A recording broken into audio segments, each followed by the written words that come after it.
Hello friends, reasoning classes में आपका स्वागत है। आज हम लोग प्रैक्टिस नंबर 6 करेंगे, जिसमें 18 मोस्ट इंपॉर्टेंट रीजनिंग के क्वेश्चन लिए गए हैं, जो एक सेट पैटर्न पर आधारित है। जिस टाइप के क्वेश्चन एग्जामिनर बार-बार पूछते हैं, तो प्लीज़ मिस मत कीजिएगा, क्योंकि इसमें क्वेश्चन के साथ-साथ बेसिक और सॉफ्ट ट्रिक भी बताई जाएगी। तो चलिए देखते हैं। क्वेश्चन नंबर 1 देखिए। इसमें कह रहा है भाषा हिंदी, मलयालम। ये वेन डायग्राम का क्वेश्चन है, ठीक है? तो इसमें क्या करना रहता है, हमें कॉमन सेंस यूज़ करना रहता है। भाषा है, ठीक है? हिंदी है, ठीक है? मलयालम है, ठीक है? तो भाषा के अंदर ही हिंदी और मलयालम आएगा, ठीक है? तो भाषा यहाँ पे ऐसे बनेगा। ये क्या है? भाषा का।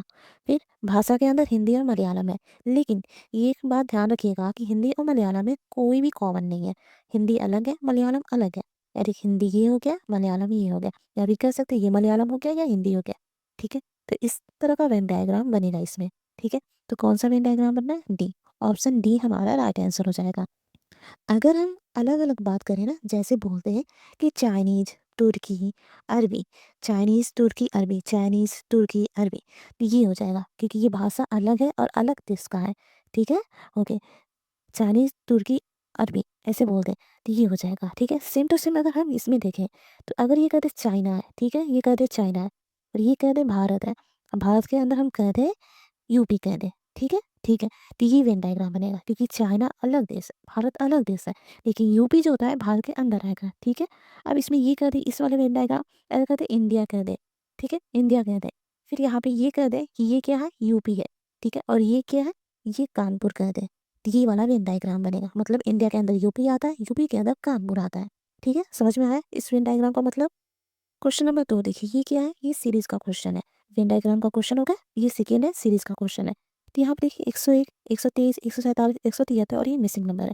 तो सबसे पहले सीरीज़ का कभी भी क्वेश्चन देखो, उसमें ढूँढो कि क्यूब या स्क्वायर तो नहीं है, यानी कि वर्ग या क्यूब तो नहीं है, ओके? वर्ग या घन तो नहीं है, ओके? तो यहाँ पे देखो ना 101 है, 123 है, 147 है, 173 और ये मिसिंग नंबर है। अगर हम 101 को हम 100 मान लें, तो ये 10 कवर हो जाएगा और -1 कर दें, ठीक है? तो ये 123 124 हो, तो ये किसी का स्क्वायर नहीं है ना?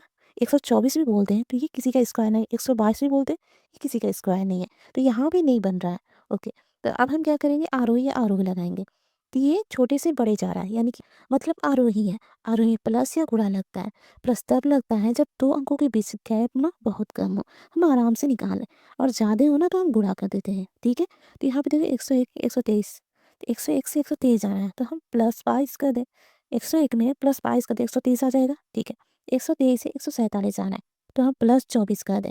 अगर 24 कर देंगे तो 147 आ जाएगा। फिर 147 से 173 जाना है, तो हम प्लस 26 कर दें, 173 आ जाएगा। मतलब चल क्या रहा है 22 से चल रहा है ना, तो 22, 24, 26 अगर इसमें देखें ना तो +2 हो जाएगा, फिर +2 हो जाएगा, फिर यहाँ पे +2 होगा क्योंकि दोनों में +2 है तो इसमें भी +2 होगा। तो ये 26 2 28 हो जाएगा, ओके। यानी कि यहाँ पे +28 होगा, 173 + 28। अब देखो अगर यहाँ पे एक बार आप कर रहे हो, अगर समझ में नहीं आया एक बार और आप कर लो, क्लियर हो जाएगा। यहाँ पे क्लियर हो गया ना, ये +2 चल रहा है, तो +2 कर दिया हमने, फिर 26 2 28 हो गया, ओके समझ में आया। फिर 173 + 28 करेंगे, तो 3 8 8 9 10 11 1 हाथ से आया 1 7 17 2 19 19 1 20, तो ये हो जाएगा 201 201 हो गया ना, यानी ऑप्शन बी हमारा राइट आंसर हो जाएगा। क्वेश्चन नंबर 3 देखिए, इसमें कह रहा है कि उस विकल्प का चयन करें जो दी गई जोड़ी के अनुरूप है। अब हमने ये सिंपल देख लिया, मतलब क्या है ये एनालॉजी टेस्ट का क्वेश्चन है। इधर जो लॉजिक लगेगा वही लॉजिक इधर लगेगा, तो हमें ढूंढना पड़ेगा इसमें लॉजिक क्या लगा। तो यहाँ पर दो देखो ना, पी यू है, ये यूपी है, यहाँ पे पी यू यहाँ पे यूपी, यानी कि उल्टा कर दिया। तो यहाँ पे आर ए है तो यहाँ पे ए आर होगा, समझ में आया। देखो तीसरे नंबर पे आर है, ये तीसरे नंबर पे आर है, सेम टू सेम है। तो जेड यहाँ पे है तो जेड यहाँ पे हो जाएगा। फिर एस ई है तो यहाँ पे ई एस है, फिर उल्टा कर दे, फिर ओ आर है तो आर ओ कर दे, ठीक है। तो देखो A R Z R O A, okay. तो क्या है A R Z R O, A R Z R O, option 3 हमारा राइट आंसर हो जाएगा, ठीक है। क्वेश्चन नंबर 4 देखिए, इसमें क्या है उस विकल्प का चयन करें जो अन्य से भिन्न है। तो कभी भी और नंबर देखो या कह दे कि ये अन्य से भिन्न है, तो इसमें सिंपल सा कॉमन सेंस यूज करो। देखो 68 है, 72 है, 48 है, 96 है, तो इसमें एक ऐसा अंक होगा जो तीनों में चला जाएगा लेकिन एक नहीं जाएगा। जैसे अगर 72/3 कर दे, 3 से इसमें भाग दे आराम से चला जाएगा, 3 से इसमें भाग दे 48 में आराम से चला जाएगा, 3 से भाग दे 96 में आराम से चला जाएगा, लेकिन 68 में देंगे ना तो नहीं जाएगा, ठीक है। फिर हम 12 का भी इस्तेमाल कर सकते हैं, 12 छक्के 72, 5 चौके 48, 12 अट्ठे 96, ठीक है। फिर भी 68 में नहीं जा रहा है, तो यहाँ पे कौन है अन्य सभी? ऑप्शन ए अड़सठ, ये हमारा राइट आंसर हो जाएगा। ठीक है। क्वेश्चन नंबर 5 देखो, अब कह रहा है उस विकल्प का चयन करो जो अन्य से भिन्न है। ए का है FGH, बी का AEI, सी का IOU, डी का OUA। तो इसमें ना बहुत ही कॉमन सेंस लगाया गया है। क्या है कि ये ऑप्शन ए हमारा राइट आंसर हो जाएगा। कैसे? AFGH कांस्टेंट है, बी में देखो ना तो AEI वॉवेल है, सी में देखो ना IOU वॉवेल है, डी में देखो ना OUA वॉवेल है, जबकि FGH कांस्टेंट है। तो कौन सा भिन्न है? ऑप्शन है FGH, ये हमारा राइट आंसर हो जाएगा। ठीक है। क्वेश्चन नंबर 6 देखिए, ये कोडिंग रिकॉर्डिंग का क्वेश्चन है। ईगर यदि टेरेस को 70, बालकनी को क्या कहा जाएगा? ठीक। ओके, यहाँ पे हम ई ज्योति फार्मूला यूज करेंगे। ई ज्योति, EJOTY। ठीक है। ये 5 नंबर पे आता है, जे 10 नंबर पे आता है, ओ 15 नंबर पे, टी 20 और वाई 25। ठीक है। देखो, अल्फाबेट में ABCD ऐसे होता है ना, उसके नीचे स्थान लिखा रहता है। जैसे ए है, बी है, सी है, डी है, ऐसे ए का स्थान 1, बी का स्थान 2, सी का स्थान 3 और डी का स्थान 4। जैसे ई का स्थान 5, जे का स्थान 3, ओ का स्थान 15, ई का स्थान 20, वाई का स्थान 25 और जेड का स्थान 26। ठीक है। ऐसे होता है। अगर बीच में आ गया कोई वर्ड तो हम यहाँ से याद कर सकते हैं, मतलब आसानी से निकाल सकते हैं। ठीक है। तो कभी भी इस तरह का दे देना, यदि टेरेस को इतना और ये जो अंक हो ना थोड़ा कम हो। ठीक है। तो हम अक्सर क्या करते हैं, इसका नंबर स्थान लिखते हैं और उनको जोड़ लेते हैं। जैसे टी का 20 हो गया, ठीक है, प्लस किया, ई का 5 हो गया, ठीक है, आर का 18 हो गया, ठीक है, फिर आर का 18 हो गया, ठीक है, ए का 1 हो गया, ठीक है, सी का 3 हो गया, ठीक है, ई का 5 हो गया, ठीक है। इनको जोड़ो, तो इनको जोड़ेंगे, ये 20 है, ठीक है, ये 5 25, ये 30 हो गया, 30 हो गया ना, ठीक है। फिर 18 18 36, तो 36 30 30 60 66 66 हो गया ना, 66 और ये 4 हो गया, तो ये हो गया 70। आ गया ना 70, ठीक है।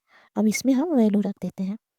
ठीक है। तो इस तरह हमारा 70 आ गया। तो हम यहाँ पर देखते हैं, ये थोड़ा सा मिस्टेक हो गया था, ए की जगह पे हो गया था।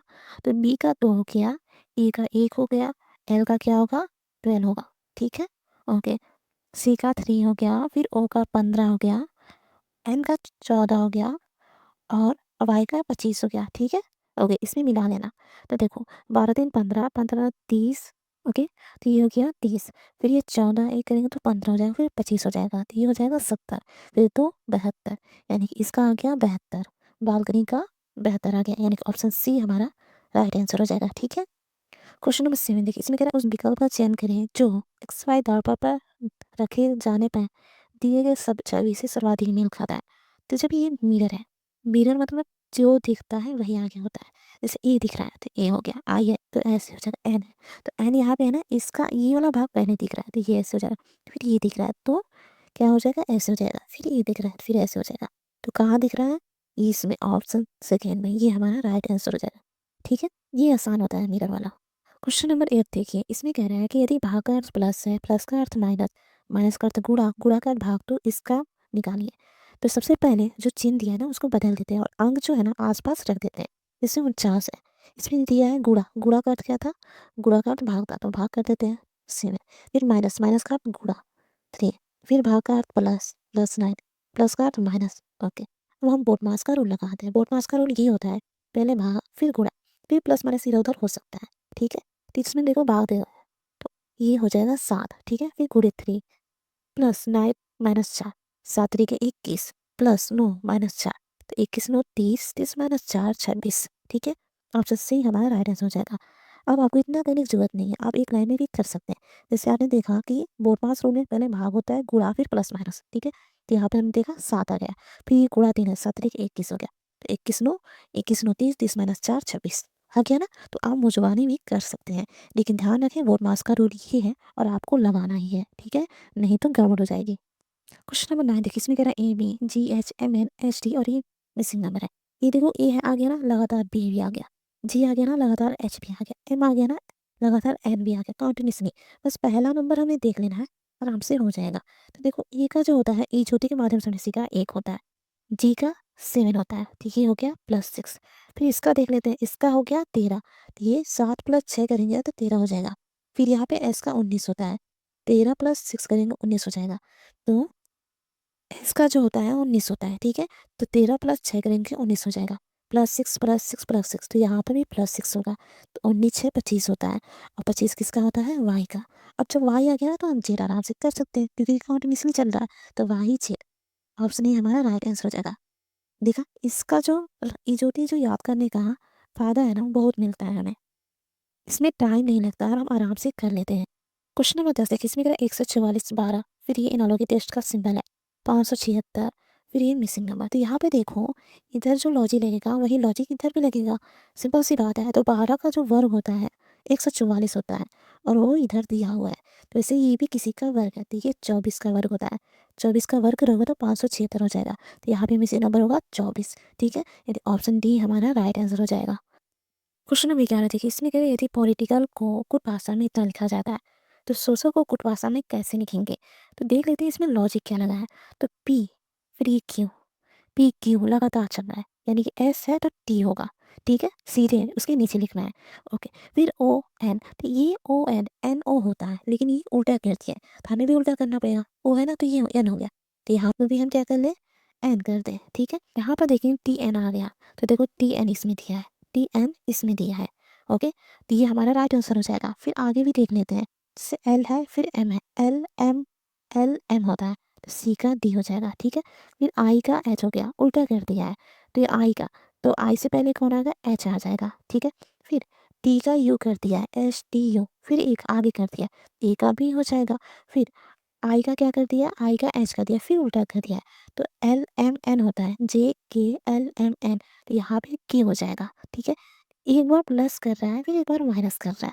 देखो पी फिर ओ है फिर एल है आई है टी है आई है सी है ए है एल है फिर यहाँ पे क्यू है एन है एम है एच है यू है एच है डी है जेड है एम है। ठीक है एक बार जोड़ रहा है फिर एक बार घटा रहा है फिर एक बार जोड़ रहा है फिर एक बार घटा रहा है ऐसे ही चल रहा है यहाँ पे।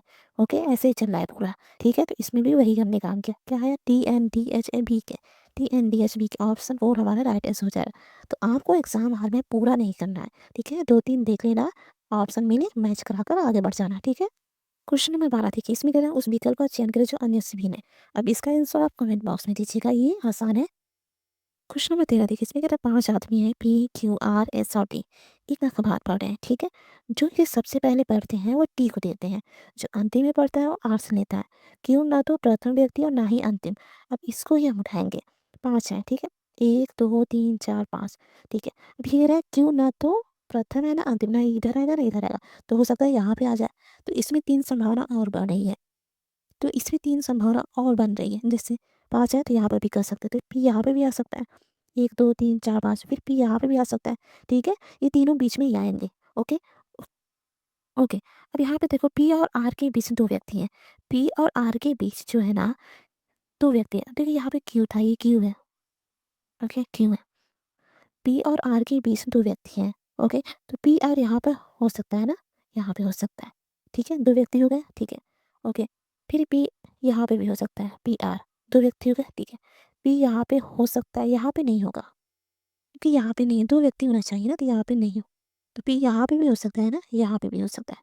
ठीक है ओके ये कह रहा है कि जो सबसे पहले पढ़ता है वो टी को देता है यानी कि सबसे पहले जो पढ़ेगा प्रथम होगा। ठीक है और सेकेंड पे टी आएगा। 5 ऐसे बैठे हैं। ओके तो पहले जो पढ़ेगा प्रथम ओके वो इसी को देगा ना जो दूसरे पे बैठेगा जो उसके बगल में जस्ट बगल में बैठेगा उसी को देगा तो वो टी होगा। ठीक है यानी कि सेकेंड नंबर पे टी आएगा। अब इसमें देखो सेकेंड नंबर पर आ रहा है नहीं इसमें आ रहा है। ठीक है टी ऐसे रख सकते हैं इसमें आ रहा है नहीं है गलत हो गया बस यही बचा। Okay P T Q R अब देखो पी टी क्यू आर हो गया तो पी क्यू आर एस और टी है तो यहाँ पे एस बचा। ओके यानी कि ये वाला हो गया। अब ये कह रहा है तीसरा व्यक्ति कौन है तो तीसरा व्यक्ति क्यू है। तीसरा व्यक्ति क्यू है। ठीक है यानी कि ऑप्शन बी हमारा राइट आंसर हो जाएगा। तो इस तरह हम क्वेश्चन को करते हैं। क्वेश्चन नंबर 14 देखिए इसके दिए गए विकल्पों में से लुप्त संख्या ज्ञात करनी है। तो इसमें लुप्त संख्या ज्ञात करनी है तो अगर हम ध्यान से देखें ना तो 12 से 20 जाना है 12 + 8 कर दे 20 हो जाएगा 20 + 8 कर दे 28 हो जाएगा। अब इस रो में हमने ये वाली लॉजिक अप्लाई किया तो इसमें हम चेक करेंगे कि इसमें भी ऐसा लग रहा है कि नहीं। तो 31 से 21 जाना है तो हम क्या कर रहे हैं -10 कर दे रहे हैं। फिर 21 से 11 जाए -10 कर दे रहे हैं। ठीक है फिर देखो तो इसमें हम एक ट्रिक देख सकते हैं -10 है तो -10 है +8 है तो +8 है सेम नंबर है सेम चीन है। ठीक है? तो इसमें हम यहाँ पे चेक कर लें कि इसमें क्या आ रहा है, 21 से 19 आ रहा है, माइनस आ रहा है, -2 करेंगे, तो यहाँ पे भी -2 होना चाहिए, सेम होना चाहिए ना? इसमें सेम, इसमें सेम, इसमें सेम, इसमें सेम, इसमें भी सेम, इसमें भी सेम, 19 में से 2 गया 17, यानी ऑप्शन बी हमारा राइट आंसर हो जाएगा, ठीक है? क्वेश्चन नंबर 15 देखिए, इसमें क्या दिए गए विकल्पों में से लुप्त संख्या ज्ञात करनी है। तो इसमें देख लेते हैं, ये वाली हमें मिसिंग नंबर ज्ञात करनी है। तो ध्यान से देखो, 5 से 16 जाना है, 5 गुणे 3 प्लस 1 कर दे, हो जाएगा 16। 16 से 49 जाना है, 16 गुणे 3 प्लस 1 कर दे, 49 हो जाएगा। लॉजिक क्या लगा है, गुणे 3 प्लस 1, गुणे 3 प्लस 1। तो यहाँ पे देखो 9 से 29 जाना है, तो 9 गुणे 3 कर दे प्लस 2 करेंगे, तो ये 27 प्लस 29 हो जाएगा। फिर तो यहाँ पे अगर गुणे 3 प्लस 1 था, तो यहाँ पे भी था। तो यहाँ पे गुणे 3 प्लस 2 है, तो यहाँ पे भी होना चाहिए गुणे 3 प्लस 2। अब देख लेते हैं, 29 गुणे 3 प्लस 2 भी 89 आ रहा है कि नहीं। तो 29 गुणे 3, 29 27, 7 हाँ से 2 3 दूना 6, 7 8 87 प्लस 2 89 आ गया ना, ठीक है। यानी कि यहाँ पे जो लग रहा है वो यहाँ पे लग रहा है, ओके। तो यहाँ पे देखो गुणे 3 प्लस 1, ओके। फिर यहाँ पे गुणे 3 प्लस 2, गुणे 3 सेम, तो यहाँ पे भी गुणे 3 प्लस 1 है, प्लस 2 हो गया, तो ये प्लस 3 होगा, कंटीन्यूअसली बढ़ता जा रहा है, ओके। तो देखो 15 दिया 45, 45 3 कितना होता है, 46 47 48, 48 हो गया, ठीक है। अब यहाँ पे 48 आ गया ना, तो अब देखो इसको चेक करना जरूरी है, ठीक है। तो 48 गुणे 3 कर देते हैं, 8 3 का 24, 4 हाथ से नहीं तो 4 3 12 13 14 प्लस 3 करेंगे 147 आ गया ना, सेम आ गया, यानी कि हमारा ये लॉजिक जो है काम का है, ओके। देखो 48 हमारा राइट आंसर हो जाएगा और 48 हमारा करेक्ट नंबर है, ओके। क्वेश्चन नंबर 16 देखिए, इसमें क्या दिए गए आकृति में वर्गों की संख्या ज्ञात करनी है। अब मैंने बेसिक ये बताया था कि ये जब ऐसे हो ना, स्क्वायर हो और ऐसे हो, तो इसमें ट्राइंगल की संख्या ज्ञात करनी रहती है। आप इसे वीडियो देख लीजिएगा, आपको आराम से याद हो जाएगा। फिर एक और बताया था कि जब ऐसे हो ना, तो इसमें ट्राइंगल की संख्या कैसे ज्ञात करनी रहती है, ठीक है। लेकिन यहाँ पे कुछ नहीं दिख रहा है, यहाँ पे सीधा सीधा दिख रहा है, वर्गों की संख्या याद करनी है, सीधा सीधा दिख रहा। अगर हम देखें ना, ये 1 है, ये 2 है, 3 है, फिर 4 है, फिर पूरे को ले लेंगे तो 5 हो गया। सेम टू सेम इसमें भी है, तो ये 10 हो गया, ठीक है, 10 हो गया। फिर यहाँ पे देखो ना, ये जो है ये एक्स्ट्रा बन रहा है, 11 हो गया। फिर यहाँ पे देखो 12 हो गया, ओके, 12 हो गया। तो इसमें वर्ग संख्या 12 हो गया, ये हमारा राइट आंसर हो जाएगा। इसमें कोई ट्रिक नहीं लगेगी, सिंपल सिंपल दिख रहा है, ओके। तो हमें क्या करना है, एक बार और देख लीजिए। जैसे यहाँ पे देख रहा है ना, बड़े वाले से शुरुआत करते हैं, तो ये 1 हो गया, 1 हो गया, फिर ये 2 हो गया, 3 हो गया, 4 हो गया, फिर बड़े को लेंगे तो 5 हो जाएगा। सेम टू सेम बीच में भी तो दिख रहा है ऐसे, ये भी 5 हो जाएगा, 10 हो जाएगा। फिर एक्स्ट्रा यहाँ पे ये दिख रहा है, क्या दिख रहा है, ये काला वाला, जो ये है ना, ये वाला, एक और, फिर एक और, तो ये 11 और ये 12, ओके। तो इसमें वर्ग संख्या 12 होगी। अब देखो क्वेश्चन नंबर 17, क्वेश्चन नंबर 17 इसमें दिए गए आकृति में त्रिभुजों की संख्या याद करनी है। अब कभी भी इस तरह का क्वेश्चन देखो, इस तरह की आकृति देखो, इसका बेसिक सबसे पहले जान लेते हैं। जब हम ऐसे करते थे तो 1 2, तो ये हो जाता था 3। फिर हम ऐसे करते थे, तो 1 2 3 खाना भरते थे कंटिन्यूअसली और जोड़ देते थे, तो ये हो जाता है 6। इसमें ट्रायंगल संख्या 6, इसमें ट्रायंगल संख्या 3, ओके। लेकिन ये अगर इसको हटा दें, इसको हटा दें, तो सेम टू सेम वैसे ही है, ठीक है। तो हम सेम टू सेम बेसिक ही करेंगे, 1 2 3, ये हो गया, जोड़ेंगे तो 6 हो जाएगा। आप प्लीज़ पिछले वीडियो देख लीजिएगा, प्रैक्टिस नंबर 5 आपको बहुत अच्छे से समझ में आ जाएगा, ठीक है। 3 2 5 1 6, 6 हो गया ना, ठीक है। अब जब ये 6 हो गया, तो ये एक्स्ट्रा आ रहा है ना, ओके, एक्स्ट्रा आ रहा है, ये एक्स्ट्रा आ रहा है। देख लेते हैं कितने पे आ रहा है, जैसे ये 1 हो गया, फिर यहाँ पे 2 हो गया, फिर यहाँ पे 3 हो गया, मतलब 3 खाना है। अगर हम ऊर्ध्वाधर से गिने तो ये 1 हो गया, 2 हो गया, 3 हो, तो 6 गुणे 3, जितना लाइन खींचा हुआ है ना, जितना लाइन खींचा हुआ है, ऐसे 1 खाना बन रहा है, तो ये करेंगे तो 2 खाना बन रहा है, फिर यहाँ पे ये 3 खाना बन रहा है, ठीक है। तो ये उसका गुणे कर देंगे, यानी 3 खाना बना गुणे 3, तो 36 या 18, ऑप्शन डी हमारा राइट आंसर हो जाएगा। तो हम ट्राइंगल में इस तरह का भी क्वेश्चन कर चुके हैं और ये वाला भी क्वेश्चन कर चुके हैं। अब आगे इसी का आगे का वर्जन देखेंगे, ठीक है। तो प्लीज़ लाइक सब्सक्राइब जरूर कीजिएगा अगर आपको वीडियो अच्छी लगी होगी तो, ठीक है। और अपने दोस्तों के पास जरूर शेयर कीजिएगा और कमेंट बॉक्स में जरूर लिखिएगा कि आपको ये वीडियो कैसी लगी। Thank you.